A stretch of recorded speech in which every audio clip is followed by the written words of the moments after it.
And now, coming to you live from Times Square in New York, New York. That's right, folks. It's time for the exciting edition of the BounceX Think Tank. Hi, hello, and welcome, everyone. As always, my name is Peter Starr Northrup, your webinar producer and host here at BounceX, bringing you the 2016 MarTech Year in Review, our bold predictions for the huge shifts ahead. An awesome presentation co-branded by the brilliant minds over at BounceX and Magnetic. Here in our studios for our last webinar of the year, ladies and gentlemen, we have kind of a year in review and also bold predictions for the future. We have two titans in the industry. We have two CEOs here. We have CEO Ryan Urban, co-founder and CEO of BounceX. CEO in action. Some hot CEO on CEO action. Now Saving the best for last. Of course. And you know precisely which voice is which momentarily, ladies and gentlemen.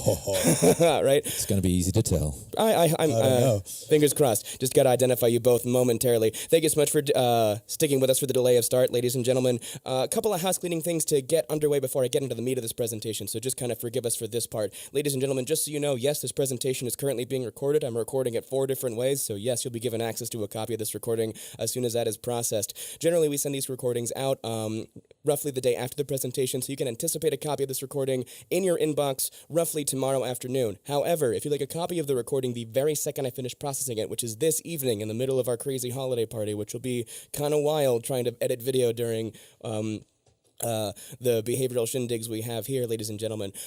If you'd like a copy of that tonight, feel free to email me, peter@bouncex.com, and I'll get you a copy of the recording the very second I finish processing it. Now, if I'm speaking too fast for you, don't worry. We're going to slow this down for the actual meat of the presentation. Then we have a rap version. We actually speed it up. Yeah, right. That's when Ryan wants to turn on the hard mode and make me actually earn my position here at BounceX. So do not ask me to rap, please, not today. Any day but today. I'm still recovering from a pretty gnarly sinus infection. Now, ladies and gentlemen, if I just said all that too quickly, if you go ahead and look over here on the right-hand side of your screen in that GoToWebinar questions box, drop us a comment right now, and I'll get you a clickable link to my email address. Also, there'll be clickable links dropping in there from all the sources that we're using for a lot of these predictions that we're going to be discussing today. Look for those. Also, look for links back to our awesome partner, Magnetic. You can hang out with us. If you wanted to subscribe to presentations like this, feel free to join us at bouncex.com/thinktank. A lot of really great ideas there, a lot of really great ways to sort of hang out with us and get all of the amazing ideas we discuss here twice a week, every week into perpetuity. Just not next week, we're off.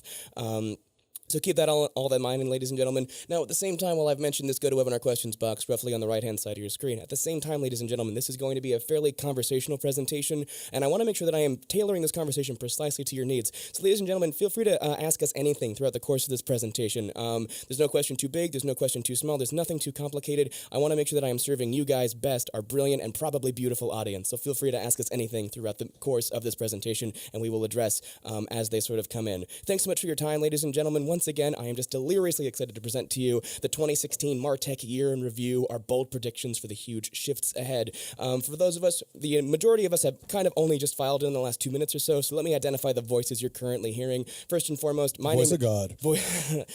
If only, someday.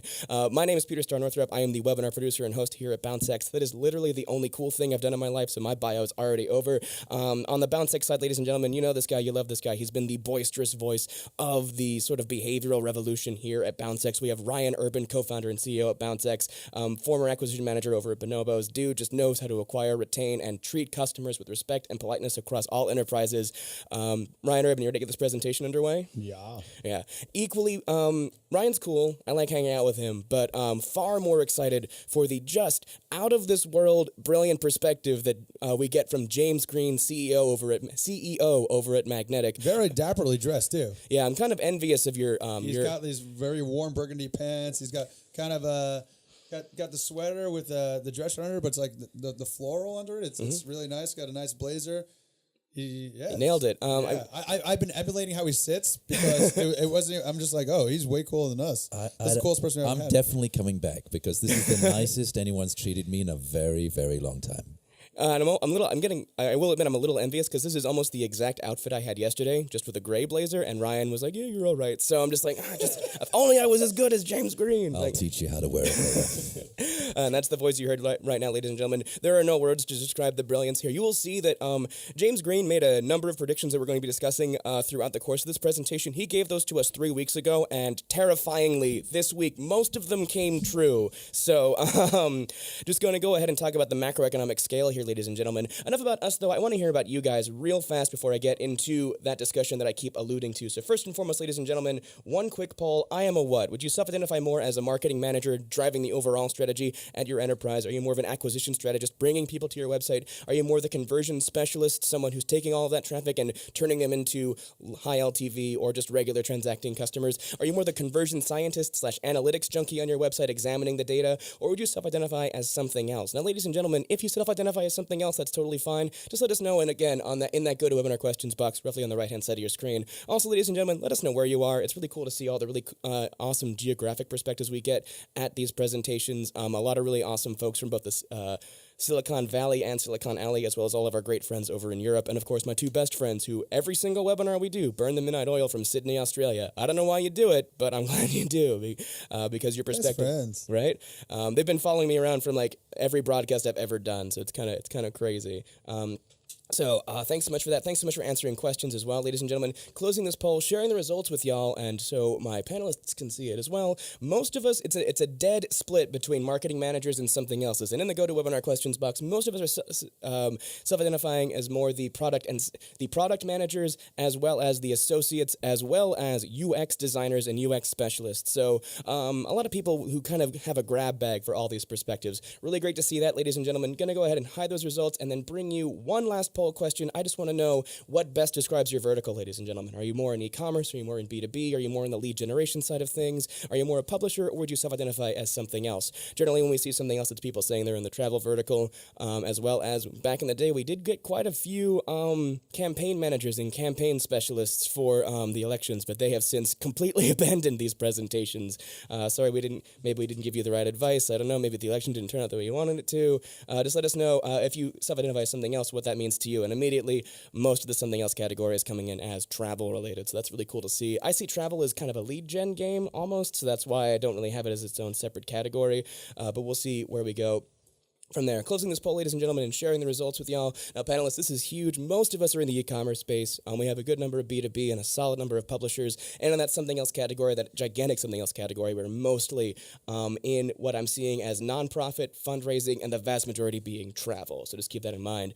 Brilliant panelists. All right, hiding those results. And finally, ladies and gentlemen, with all that introduction out of the way, I am once again deliriously excited to present to you the 2016 MarTech Year in Review, our bold predictions for the huge shifts ahead, an awesome presentation co-branded by the brilliant minds at BounceX and Magnetic. So just first opening volley of questions, I just want to see the state of MarTech so far. I want to see from your perspectives how the year has kind of gone. 2016, we're all very excited for it to be over. But from a business sense, how did we do? How did digital do in 2016? James Green, just open this up for us. Yeah, so you asked me this question just sort of 5-10 minutes ago, and I went and I got some guys to give me some stats. Some of these stats are going to support things you already know. So the number one thing is the growth in mobile. So, but to make it concrete, so we're connected to a few hundred retail and e-commerce sites. In Q1, mobile visits to those sites were 44%. In Q2, there were 50%. In Q3, there were 53%. And on Black Friday, there was 64%. So you've seen a growth from Q1, where it's about 40%, to Black Friday, where it's 64%, over 50% growth in the course of the year in mobile. And that is the sort of the biggest trend that we've seen. Over the course of Black Friday and Black Monday, we've seen orders going up year on year. Mobile has gone up more than anything else. But interestingly, the conversions on mobile haven't been as good as the conversions on desktop. And we think that's because, I'm sure no one listening to this webinar, but some people's mobile experience isn't as good as the desktop experience and doesn't take advantage of that opportunity to convert on mobile. So that's the number one thing that we see from the stats that we've seen over the last year. Absolutely. And Ryan Urban, what have you seen sort of overall from 2016? Yeah, it's when we're talking about the shift to mobile, I'll tell a quick story about my uncle. My uncle, he's almost 70 years old. He's a former professional competitive eater, like the Nathan's hot dog eating contest. So he's won the Philly Wing Bowl. He So has won the Philly Wing Bowl. So he is food savvy. He's not technically savvy, and he used the Internet Explorer, and he learned how to use the internet. That was amazing, and he writes on Facebook and he actually writes some blog articles, but not savvy at all. I bought him a laptop 3 years ago. He couldn't figure that thing out. And then I got him a tablet because I figured he'd like this bigger screen because he was using a flip phone, but then he was using one of the phones where it's slid up so he can text on it. Yeah. So he learned how to text. That was pretty good. But then like 2 years later, all that technology went completely away too. Yeah. So, but what happened in the last 6 months? My mom got him a smartphone, and he not a good one, like some older Samsung one, and he now doesn't use his computer anymore. So he couldn't figure out the tablet, couldn't figure out the laptop, and he doesn't use his computer anymore. He only uses his phone. And this is someone who's 70 and not tech savvy, and text, email, everything, buying. He only uses his phone. So that's like. And you're seeing a big shift where people are figuring out Wi-Fi, and Wi-Fi is kind of going everywhere and taking over. We see the same data where we're on. We see about 10 billion page views every month, and that number's going up. So we see a lot of traffic. We measure cart abandonment rates. We measure everything. We're seeing rapid shifts. We're seeing the death of tablet. So tablet's going to die. It's already starting to die. It's useful for children. It's amazing for children. Anyone who has children, tablets are better than parents. You can read a book on parenting, or you get a Some tablet. parents. Yeah, You can get a babysitter, you can get a tablet. Like yeah, tablet sitter.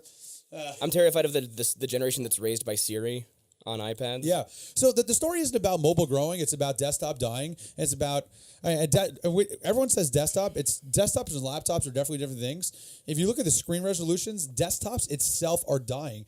People are stopped using desktops in their home, and laptops are dying as well. So tablet.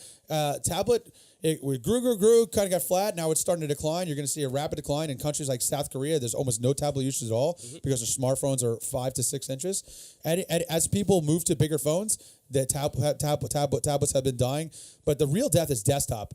And now, like next year, laptops are going to start to die as well. So those are huge trends. Let's talk about kind of channels, emerging channels that have died. Any kind of thing, any feedback, anything you're seeing on emerging channels or channels that died this year? By channels, you mean sort of email versus? Or just places to get customers. Yeah. What do you say? I'm not sure that we're seeing any particular trends on that. I mean, we do see email continues to be an amazingly strong channel for customers. Whereas for us, it was we offer a site retargeting product, for example, and for us, the email retargeting trigger is even better. So this idea that someone comes to your website, and of course you can retarget them with ads, but being able to take that trigger and say, this is the time to go send them an email with a special offer. We see those things perform extraordinarily well and getting better all the time. So although it's a very old technology, we see email as a fantastic channel. Yeah, email still it operates are still pretty strong. People in general have been consolidating their email addresses, where people used to change their email address every 2 years. Now that's who you are. People don't change their email anymore. So that's been a good thing. I have seen the big surge in Facebook. So Facebook has become a channel, a real channel on the prospecting side for a lot of companies. I think the larger, more mature companies took a while to catch up. So growth in Facebook has been huge. Haven't seen a big growth in display. I've seen a lot of our clients start using TV. TV's been a huge channel. I see it getting more targeted. I mean, a lot of things are dying. Retail stores is a channel, and that's that direct mail inserts. That's gone dying. The big we have a lot of our clients are publishers, and there's been a lot of shuttering of major magazines and major newspapers are cutting. You haven't seen newspapers stop, but what they're doing is stopping days. So it's like they're no longer doing Saturday, or actually they're still doing Saturday. They're no longer doing Friday and Thursday, and eventually it's just going to be kind of Monday, Sunday. I think newspapers, and it's just going to go really just straight to digital. So that's been a huge shift in attention. It has been a rapid shift down in newspapers and magazines this year. Magazines, a special death. for them, which is The special kinda sad. death. Like an Irish wake, that kind of Yeah. thing. Also, there's been a death of apps. So publishers, they try the app thing. Like, cool, let's get everyone to apps. Yeah, let's get everyone to do our apps. Nope. Yeah, people aren't creating apps anymore. E-commerce companies, they're not creating new apps either. They're shutting their apps down. So mobile apps failed. It was good because you could get push notifications, but there was not a big enough reason to do it. A big shift to mobile browser. So mobile browser use is up a ton. And as these browsers have gotten better and phones have gotten faster and Wi-Fi speeds, that's been huge. Yeah, and it seems like the name of the game right now these days is the ease of use game. So you've mentioned how while mobile conversions aren't happening, it's most probably because it's not as easy as it is on desktop. Our friends over at L2 did a recent study of it's 500 e-commerce brands on mobile, and the average number of form fills to get from add to cart to finish adding to cart is 17 form fills, which is ridiculous. So do you feel it's an issue of making mobile easier to pay on, sort of to bring up the mobile conversion rate? This is something coming in from the audience. I just wanted to address it real quick here before we moved on. Yeah, absolutely. Absolutely. I mean, you look at the desktop experience and then you look at the mobile experience, and one is just so much easier than the other. But we're making such strides. I mean, and in the end, you are definitely going to be able to just put your thumb on a little thing and all the forms will get filled out and your credit card you get charged and you'll be done. And that's going to be the mobile experience, and that should be everyone's true north. You know, to the extent that you're requiring people to fill out messy forms, your mobile experience needs to try to get to a place where they can fill out almost nothing online, and they can be verified and secured and moved over. And that's, and we believe really fiercely, that's why the mobile orders aren't growing as fast as the mobile visits. Right. They aren't. It's a pretty big delta. You see in apps now, your fingerprint login is becoming really common. Google has a new framework they announced last year called Progressive Web Apps. Any publisher knows about AMP, and AMP is basically a very simple version of your mobile pages. Here's the problem with mobile. So besides user experience, your mobile site, which is typically responsive, is slow as shit. And that's the big problem. Responsive was a big mistake. So when mobile started coming out, like everyone ignored it. We talked about it, everyone ignored it. It's like, oh, let's do these M.dot sites, which M.dot sites are actually pretty quick. But M.dot sites had a whole bunch of problems with them. One, you had to maintain a whole new instance of your website. That stunk. And two is like once phones became bigger than the 3-inch iPhones, then you had like your e-commerce or publisher was kind of stretched. It was weird where everyone and your site functionality was so limited, and it was just awkward. So everyone's like, oh well, let's and those M sites really hurt your Google rankings too. Oh, they killed it. Yeah, They killed it. They killed it. So then it was about like, oh, let's apps, and we already talked about apps. Apps died. Then it was like, let's do responsive sites. One instance of our site, kind of like full function, mostly full functionality. Responsive was a failure. Here's the problem with responsive. Responsive is really, really, really slow. The technology is bad because it has to load multiple instances of your site, and it's also just it's a desktop first thing, and it's like, okay, how do we change a desktop first thing to be mobile? So no one here listening as archived copy is truly mobile first. Everyone talks about it. No one, 0 people are actually mobile first. There's one company I know that's mobile first, is Instagram. They just rolled out a desktop experience recently. Instagram and their newsfeed is great. Facebook made a major shift, and Facebook does almost all the revenue on mobile now. Facebook mobile newsfeed is a much better experience than their desktop site. All the content loads instantly, all the ads load instantly on Facebook's mobile web. It's an unbelievable experience. It is truly mobile first. So one of my predictions in 2017, what I want to happen is I think responsive sites should die. What's going to replace it? Well, there's a few things you could do. Google came out with this great framework called Progressive Web Apps, and what it does is it kind of allows the functionality you have in apps. You could do this on mobile web, and this is including push notifications too. But they're going to roll out what Jade just said about the fingerprint. Like that's available for apps. That's going to be available in Progressive Web Apps. What it will allow you to do is your site can be lightning fast. And it will have to be a simplified version of the sites, but it will be lightning fast. Alibaba, you heard of them? Pretty big company. A little bit.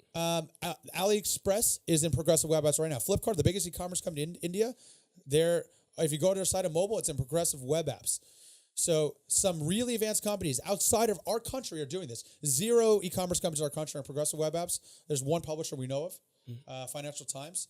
It is a brilliant experience for your visitors. It's really fast, and you'll get all that enhanced functionality too. You got stuff offline. So Google was just the first to roll out a framework, but that's what we should be looking at. How do we make it a much, much, much better experience for users? And responsive is just too slow. So I think Google's the first, and I think they've done a good job with it. So I see progressive web apps being the future, and people switching that. And I'm shocked. I'm shocked that the different payment methods haven't completely blown up now. But we're seeing new entrants like Affirm. Some of our clients, that's 35% of their transactions. So just using different wallets, whether that's Apple, PayPal, Venmo, Amazon. We're seeing a big increase in Amazon Pay. So just people not having to enter in any information at all. Absolutely. I think one thing that there's like 4 separate firestorms that got fired off from that particular section. So I'm just going to focus on one of them and then maybe bring it back later. People are there's a lot of concern. Is progressive web apps the only option? Do you see competitors coming into that space, or people should just focus entirely on progressive web apps? I see a whole bunch of people. I'd be shocked if Amazon didn't launch a framework for it. Mm-hmm. Amazon's rolling into every space that Google's in and Facebook's in. They made a lot of really smart acquisitions. Like they acquired Twitch. Like that was kind of surprising. They rolled out their own DSP. Mm-hmm. If you're a publisher, like Amazon has their own header bidding solution that's server to server. So they're going to the space. I'm sure Amazon will certainly roll something out, and there'll be new companies that roll new frameworks. But I'm going to see when we're talking about MarTech and review, it's consolidation. It's people want to consolidate their vendors. There's actually more players in this space, but it's moving towards consolidation. E-commerce is consolidating towards Amazon. Over 50% of e-commerce is on Amazon. We see content consolidating to places, which is Facebook, Apple News, Feedly, different news apps. There's a lot of consolidation in MarTech as well. And I guess that's touching off something like the second firestorm, so I was going to jump right into it anyway. Like that consolidation we will discuss later on as well. But one thing that's kind of huge, and perhaps I can get either one of you to comment on real fast, just as the audience is flowing in with this. A lot of concerns about this sort of winner-take-all economy. We're seeing how consolidation is, that you just said with Amazon, how ad tech is basically just Facebook, Google, and then like the 7 dwarves fighting over the remaining 10%. All those dwarves are going to die. Period. Unfortunately. Yeah, it kind of sucks. So how does that affect innovation? How do you sort of break into this space? Is your goal now just to build a really innovative solution and then get yourself swallowed up by a big conglomerate, or what's sort of the enterprise solution here, especially in the MarTech space? You got 2 or 3 different questions in there. First of all, it's inevitable that the bigger guys are gonna do better, because if you think about what we're all trying to do, we're all trying to make the right decision at the right time with the right person, right? And so the person with the most data around that person is going to come up with a better decision. So you have to have scale in order to win this game. Mm-hmm. Does that mean that innovation will die? No, I mean that's ridiculous.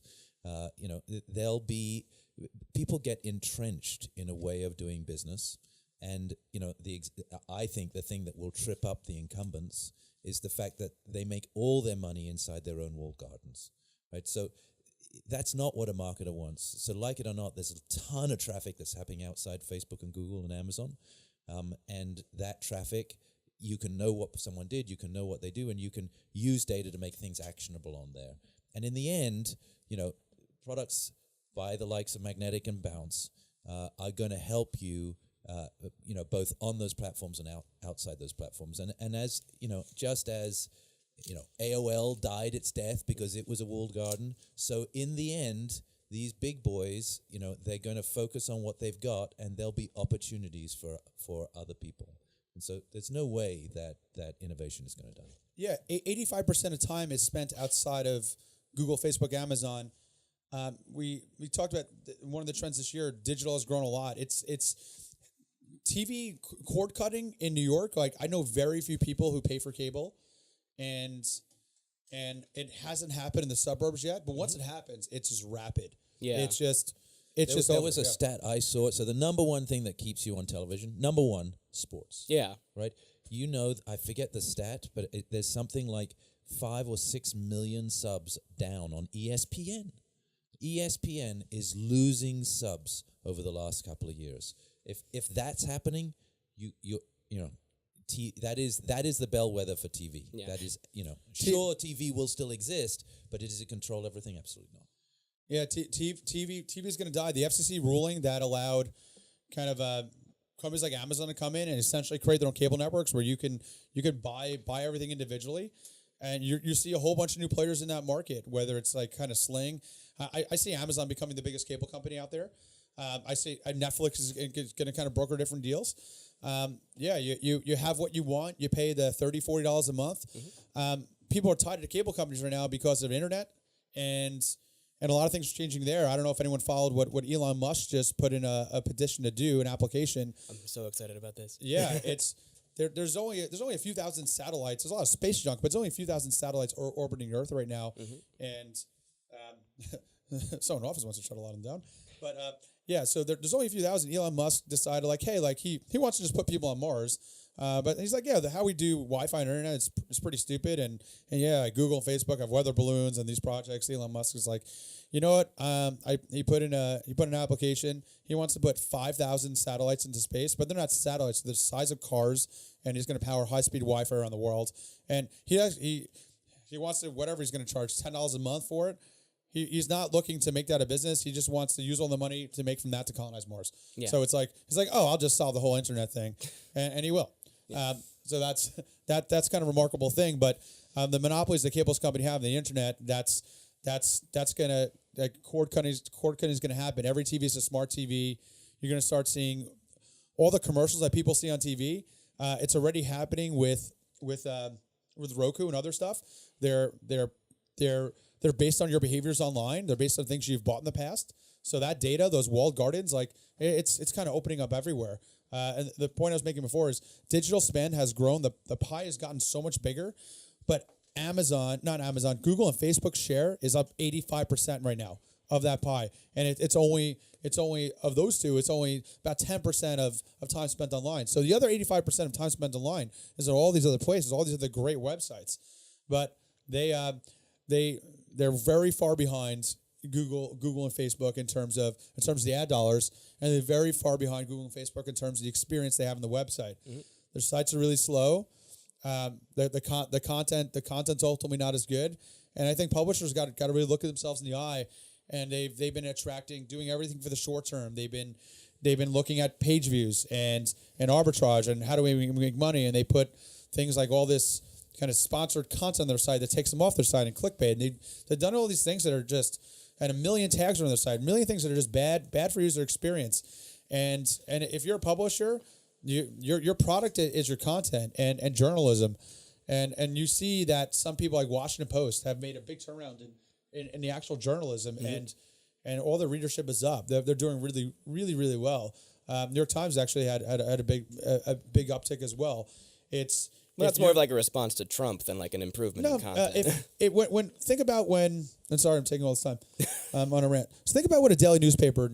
I still actually get a daily newspaper, but think about what that was. It's a daily newspaper, and that's where you got all your news from the day before. In the morning, you get all your news, and you'd have some important stuff. You'd have the politics, the local stuff. You'd have your local sports. I think local sports was kind of really important, getting information about that. And then you also had the stuff you filled in, which was all the scores. You had classifieds. You had stuff about food, and you had all this other kind of filler stuff in there to make sure this paper was kind of 100 pages. But there was some meat to it. And in the online world, everything changed, and the scores, like you would never look at a newspaper for scores. Like what happened, you know that in real time. You go to any website. Mm-hmm. Classifieds doesn't make sense to go to newspaper to find out about a restaurant. Like if this is good, you go to Yelp. You go to a whole bunch of other places. So all this filler content the newspapers had, this is still what they're doing online. It's not what they're good at. It's not what people are coming for. There's a few things that these publications do well. And they're not enhancing that stuff. So it's it's the hard hitting stories about what's happening locally. It is that long form journalism. That's what people need to go back to, and that's what's going to make people come to the websites. It's get away from this page view clickbait thing, and make your product good, because publishers are not going to survive on ad revenue alone. They're going to have to charge, and it's going to be easy for people to buy. It's going to be easy for people to pay 99 cents a month to get access to things, and you're going to see. You're going to see hundreds of publishers combine into their own kind of cable networks where you're paying $10 a month like Spotify and you get access to all this content.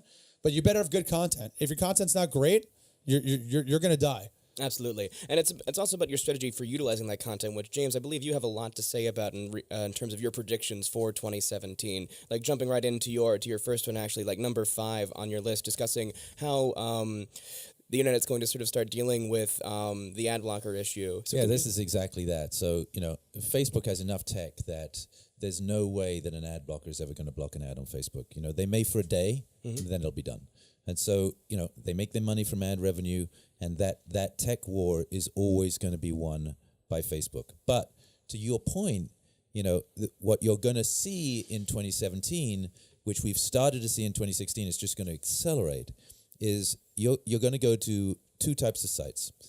If you have an ad blocker installed and you go to the first type of site, it's going to say to you, you can't go further unless you pay me or you disabled your ad blocker, because they just are losing revenue. It just doesn't make sense. Type 2 site is going to be the ones where if you do that, people are going to go away. In other words, the content's not that compelling. To your point, Ryan, maybe it's something you can find somewhere else. It's some gossip you can do without, and you're not going to bother to turn your ad blocker off, and you're not going to pay them.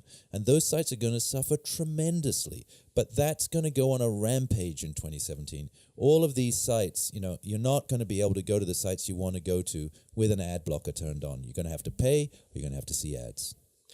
And I think just in general, the clickbait thing was fun for a little bit. People are tired. People are tired of reading it. Like they're over. People over all the cute pet things. Like you could see how the content's evolving on Facebook everywhere. It's that kind of BuzzFeed world. That's a trend, and that trend's dying. Yeah, you can see how BuzzFeed's gone away from that by focusing more on hard news. Like BuzzFeed News is one of the most reputable news sites now, and that's how they've reestablished their reputation, sort of. So even though people are still copying BuzzFeed tactics from 2009 for terrible reasons. And the comfort, if you're working in a publisher, you need to implement that strategy in 2017. If you're listening to this webinar and you're not doing that now, you need to do that. And if your audience goes away when you do that, then you need to get better content that keeps your audience in place. Everything is about making your product much better. That's as everything's consolidating. As I've seen a lot of e-commerce companies struggle. Yes, there's a whole bunch of growth, but it is consolidating. And big companies, some of them are clients. They're the major companies selling commodity products. That's all moving to Amazon. Actually, Target's made a big move this year in e-commerce. So I think the consolidation coming with a few companies. But if you're selling products that other people carry, there's almost no reason for you to exist. There really isn't. So you have to have proprietary things, exclusive things, and those things have to be such great quality that people will talk about you. Your business is built on reputation. Amazon doesn't do marketing. If they do, it's terrible. If they have an ad on a taxi, Amazon fashion, it's hard. They're terrible marketers. They're embarrassingly bad at it. Like they don't know what they're doing there. They have the best quality product, and people go there. It's really that simple. If you're an e-commerce company, you're listening to this, if your company doesn't have its own products, if your company does have its own products, probably 90% are junk and 10% are good. It's about which products lead to the highest lifetime value, the highest satisfaction rates, which products lead to highest repeat purchase rates. That's what you should build your whole business around. What are you great at? And otherwise, your business is not going to survive.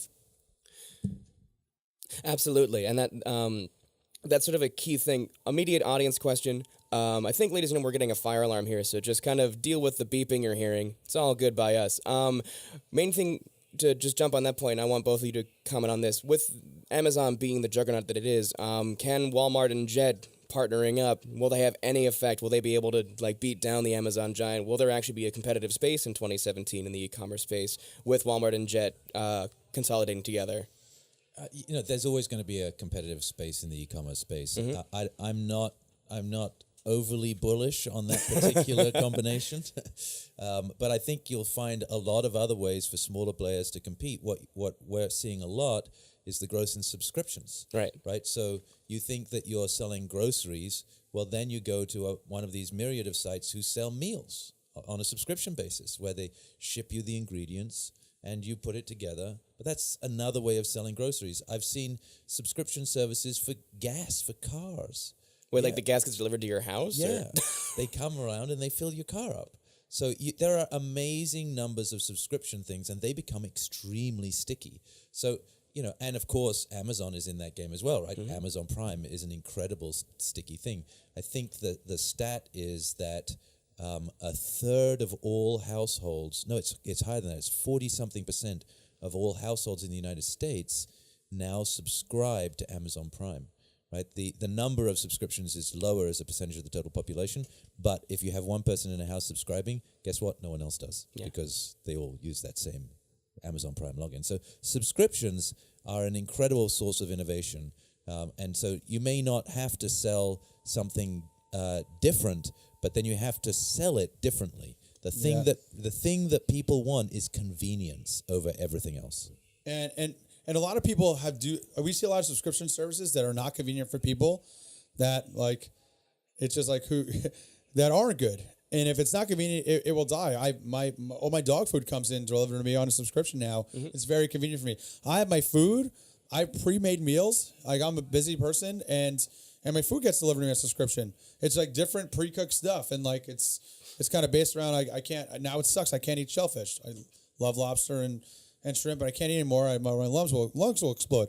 But did subscription boxes give you a shellfish allergy? Is that what you're alluding to? No. I'm saying they customize something, and I don't like repeating the same food. Right. So every day for lunch and dinner, I have something I just kind of either heat it in the oven or eat it cold or put in the microwave, and it's changed my life. It's been very convenient for me. But that's kind of what it's about. I think it's going to be tough to compete with the buying power of Amazon, though. It's Walmart might be able to, Target maybe, but it's going to be difficult. So, I see more and more e-commerce going to Amazon. Absolutely, and that kind of ties into your next prediction, James, where we talk about how Yahoo, AOL, and Verizon are just going to completely miss financial results. Especially, we're just watching the bullet in the head play out today for Yahoo, as another billion of their users have been completely hacked. I do want to sort of re-emphasize that I did make these predictions 3 weeks ago, and everyone has something that's tied in the past 48 hours. But the sort of the thing underneath this that I think is really interesting, and I think everyone on the call should really think about, is that the big boys, the Amazons, the Googles, the Facebooks of the world, every single one of their lines of code is less than 4 years old, right? And AOL and Verizon and Yahoo, when they buy something, they kind of leave it in place and don't rewrite it. As an example, so Google bought, in our space, they bought DoubleClick and they bought AdMelt, two companies that are right in our space. Mm-hmm. What did they do in both cases? They froze development, and they rebuilt the whole thing from scratch. DoubleClick is now DoubleClick Bid Manager, DoubleClick Ad Exchange, which is AdMeld is part of that as well. They built it all from scratch, and then they relaunched it, and everyone had to move over to another.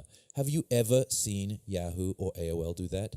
No, you never, ever have. And if you aren't rewriting your code like that, so that no line of code is less than 3 years old, then you are going to fall further and further behind. And so there's no way that I see these guys keeping up. So you see, the whole premise behind Verizon buying these things is so that they'll have scale. So with scale, they're going to be able to keep up. That's not what made, Google didn't have scale when it launched. Facebook didn't have scale when it launched. They had a compelling product. What's the thing? So everyone on this call uses Google just about every day, and a lot of you are going to use Facebook every day. How many of you go to AOL or Yahoo every day? And if it went away, how would your life change? I'm going to say not at all. So that's just not going to work out. And there's going to be no need for Verizon either. It's cell phone carriers, the price for cell phones, that's going to go down to $10 a month. Google has a new service called Fee. It's much better than the other cell phone service. It's a lot cheaper. You'll see Amazon getting into that too as new tech, as once you don't need to build stuff into the ground and technology gets better, those are completely disruptive. Verizon doesn't make their own phones. They have all third-party phones. Their cable internet, their whole business is is kind of done, unfortunately. Exactly. There's something proprietary there. So like you're seeing that even They don't offer value to consumer. yeah. I guess does this kind of tie into like AOL's main decision? They went into media when they did the Time Warner merger. Do you think that was the key thing, and like everything else is just kind of like falling out from that decision? Yes and no. So, going into media in and of itself might not be a bad thing, but they really went into ad sales over everything else. Like, it's not that they created the most compelling media content in the world. Right. You don't see Game of Thrones on AOL. You don't see Mad Men on AOL. There's not a piece of media on AOL that is so compelling that you can't avoid it. Right. They just decided, I'm going to generate traffic and sell ads on it. Yeah, that's not a strategy, my friend. They did everything bad. Everyone forgets HBO was just a distribution for old movies. Yeah. And then The Wire and Sopranos and Sex and the City changed it. They started producing original content, and that's all they do now. Like, who goes to HBO and watches movies there now? And that's not it. Yeah. It's like, and Netflix. Everyone thought he was crazy, and now that's what Netflix be known for. Amazon, it's original content, and it's stuff that's offering value. You don't think Facebook and Google are going to have original content? They already do, and Google's already doing it with YouTube. If you don't think Facebook newsfeed is going to be all kind of Facebook stuff, of course it will be. If you're a publisher and you're giving all your articles to Facebook Instant, all they're going to do is figure out which ones are good, what people want, and how you think it's hard for them to hire writers and pay great people to do content.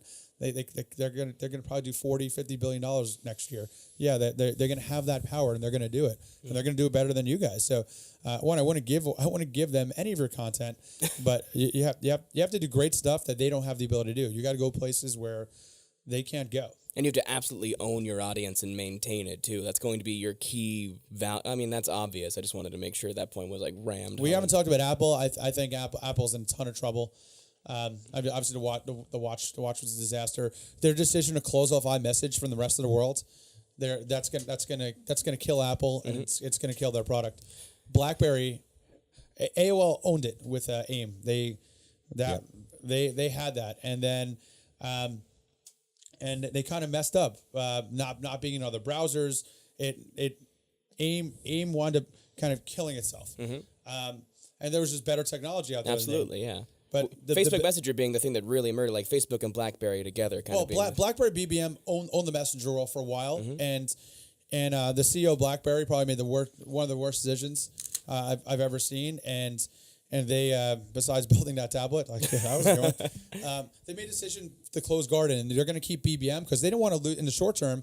If they opened up, if they created an app in iTunes for BBM, then people would move to the iPhone, and that would have been true. But what they didn't realize is people are going to move to the iPhone no matter what. The iPhone was a much better phone, so they were going to lose that.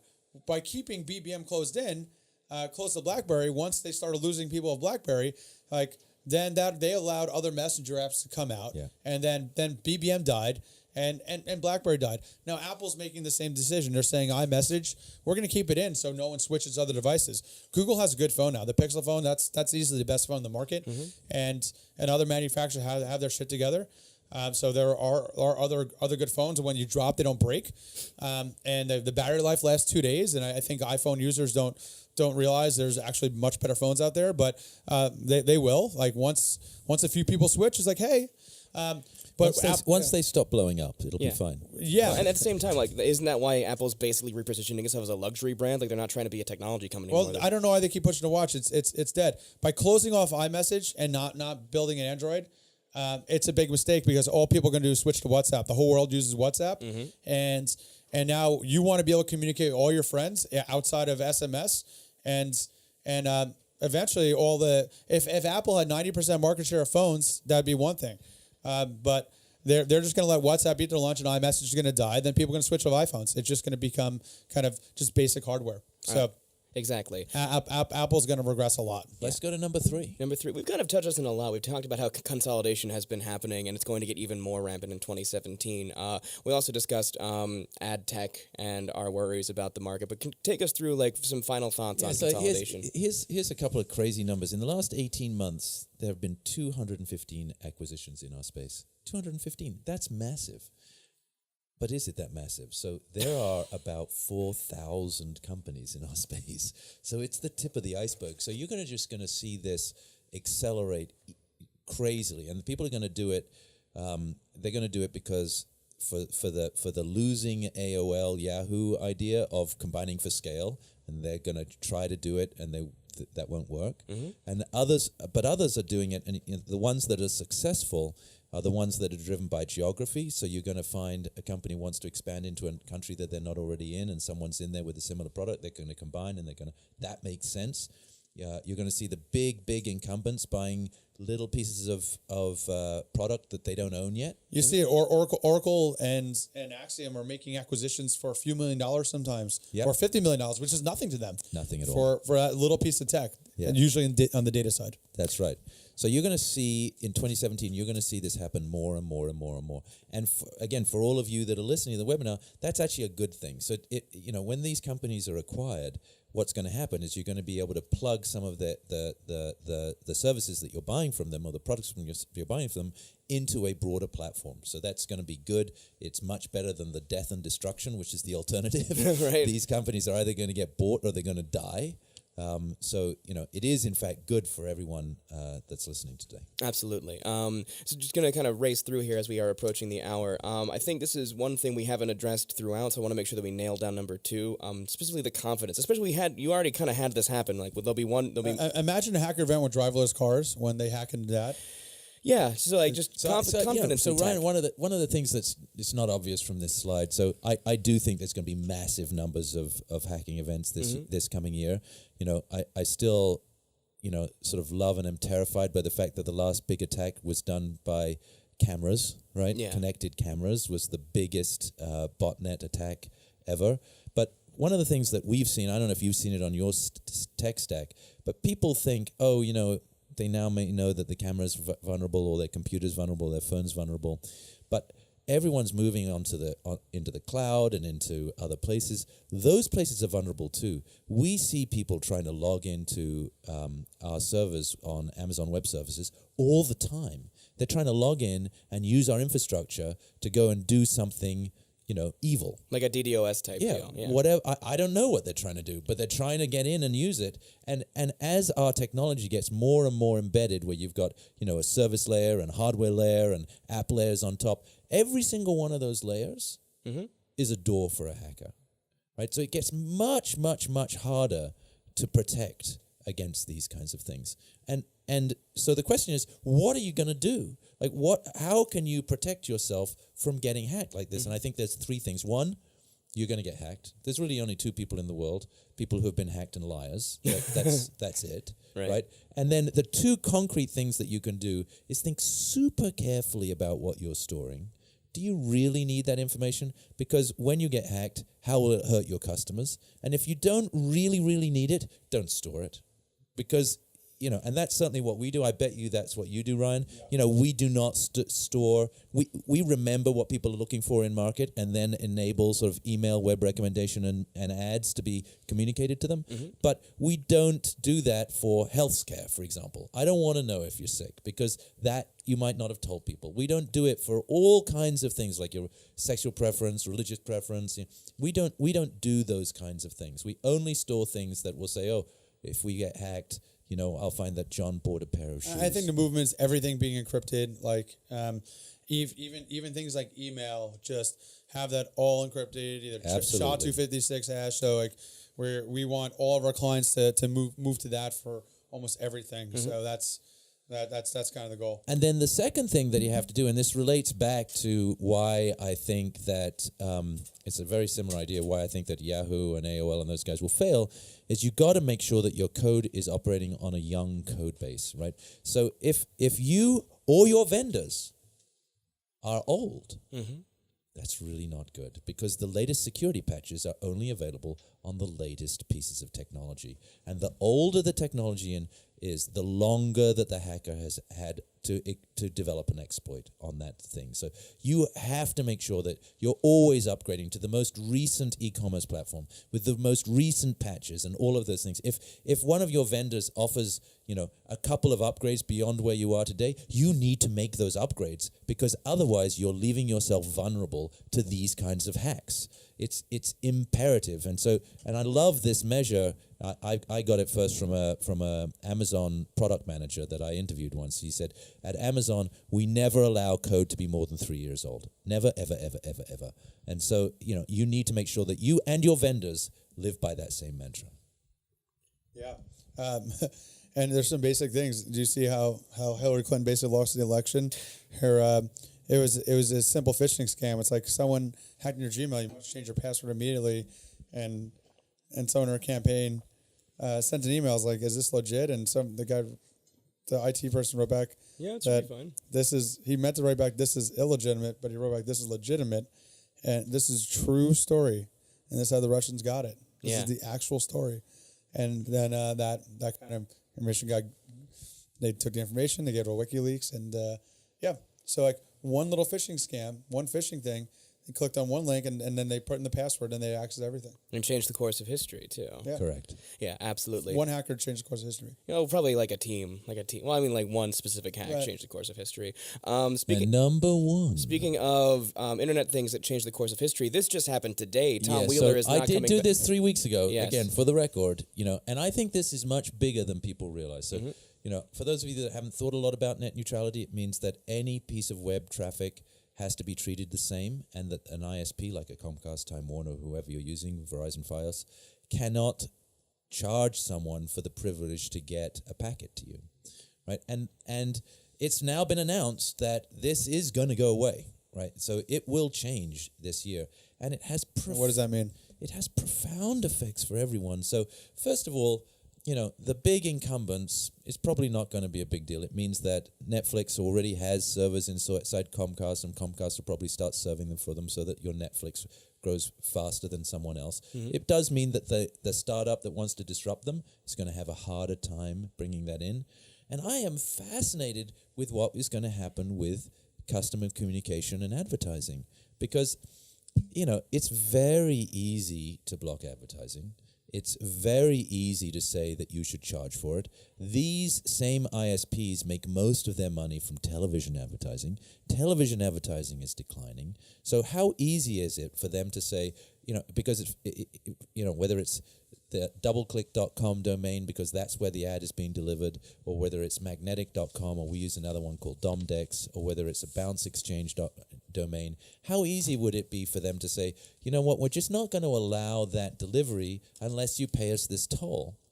And that dramatically affects how you can advertise. And if this rule goes away, I see no reason why they wouldn't do that. If I had the right, as I had a line straight into your home, and I had the right to charge anyone a toll on it, would I do it? Absolutely. Yes, I would. The only thing stopping it was that we had net neutrality. And I think this is going to go away. And I think it's terrible. It's terrible for innovation. It's terrible for marketing. It's terrible for content. It's terrible for...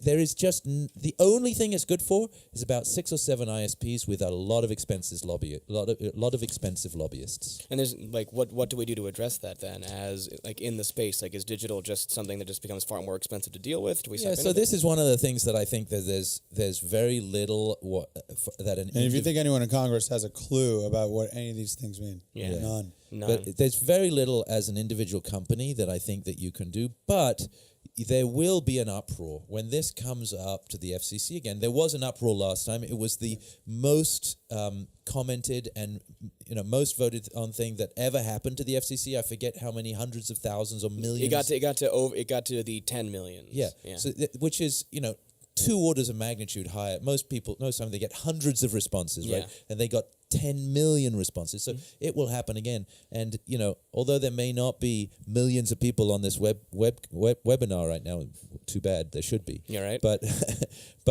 all of you tell your friends, when that moment happens, that's a moment for civil action. We need to protect net neutrality. It's incredibly important to the digital lives that we're living. Absolutely. I've loved this conversation. We're approaching the hour here, ladies and gentlemen. One thing I want to make sure that we get into, I just want to make sure that we continue this conversation the way you want it to be continued, ladies and gentlemen. We have a bunch of questions I'm going to get into in the last 2 minutes here. Going to kind of tie back to strategy real fast. One last poll. Just let me know, ladies and gentlemen, how you like this conversation to continue. Would you like to receive more information on a behavioral audit from BounceX, learning how to make your website respond better to your audience? Do you want to hear more about the solid data and strategies from our good friends over at Magnetic? Would you hear more about both of those things? Would you hear more about neither? Ladies and gentlemen, thank you so much for all your amazing questions. I'm getting through this poll as fast as possible. While everyone's voting there, just real quick, the thing that kind of got raised and when we discussed content, when we discussed advertising, was piracy. How much is piracy going to play in people having their content be their main asset, and like paying subscriptions for premium content? Will piracy still play a big role as it has in the past, or is there any way we can really deal with that, is the main question. Yeah, piracy is much less of an issue than it was 10 years ago, for example. What people realized is that you need to charge reasonable prices and make things That's it, a fair price. Fair price. $20 a month. And ubiquitously available. So I'm going to admit in public and on air that when I'm in a country where a television program is not available because someone hasn't sold the rights, I steal it. I mean, I just do because I want to watch it. Absolutely. I will pay for it if you will let me. But if you don't let me buy it, I am going to steal it. And if you don't let me buy it at a reasonable price, I am going to steal it.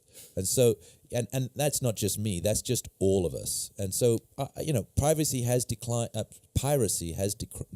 a lot, and it will continue to stay. There'll always be some low noise down at the bottom, but as long as that's in the sort of 5% range of total volume, then I think it's going to be fine, and I think it will stay that way as long as we see reasonable prices and ubiquity. You need both of those things. Absolutely. Any final thoughts there, Ryan? I think what we're going to do is just get to the actual final thoughts of the presentation. Ryan Urban, thank you so much for your perspective today. There was so much to get through. Ladies and gentlemen, we'll be doing a comprehensive follow-up to all of your questions post this presentation. Don't worry, I'll be getting back to all of you individually. Ryan Urban, any final thoughts before we close out our year of broadcasting here? This is our last webinar of the year too, actually.